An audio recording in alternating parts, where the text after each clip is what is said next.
ஒரு ஆளுக்கு 10 கிலோ தலையில வச்சிருக்கோம். அவன் நடக்கிறதுக்கும் 1 கிலோ நடக்கிறதுக்கும் வித்தியாசம் இருக்கும்.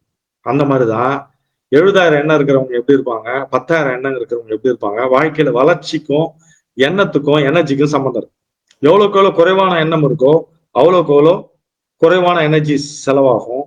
குறைவான செலவு பண்றதுதான் வளர்ச்சி, பொருளாதாரமே தான். எவ்வளவுக்கு எவ்வளவு எனர்ஜி இருக்குதோ அவ்வளவுக்கு எவ்வளவு உங்களோட பொருளாதாரம் டெவலப் ஆகும். பணத்தை சம்பாதிக்கணும், மணி அட்ராக்ஷன், இதெல்லாம் ஒண்ணுமே வேலைக்கு ஆகல. சிம்பிளான ஒரு விஷயம் சொல்றேன் பாருங்க.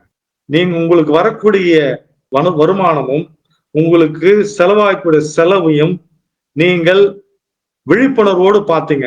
இவ்வளவு வருமானம் வந்திருக்கு, நல்ல காசு வந்திருக்குது, எனக்கு நிறைய வந்திருக்குது, இந்த தடவை குறைவா செலவாயிருக்கு அப்படின்னு கூட எண்ணக்கூடாது.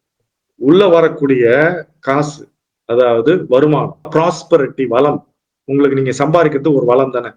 உங்களோட எனர்ஜியை கொடுத்து, உங்களோட அறிவை கொடுத்து, அறிவும் எனர்ஜி ஒண்ணுதான், அறிவு கொடுத்து ஒரு பொருளாதாரம் வருது. அந்த உள்ள வர்றதும் வெளியே போறதுலயும் எந்த விதமான நன்றி உணர்வோ பதட்ட உணர்வோ இல்லாம, நல்லா கவனிக்கணும். நன்றி உணர்வு கூடாது, பதட்ட உணர்வும் கூடாது. வர்றதும் போது கான்சியஸா பார்த்துட்டு இருந்தீங்கன்னாவே உங்களுக்கு ஒரே ஒரு 3 மாசத்துல உங்களுடைய வாழ்க்கை வளமானதாக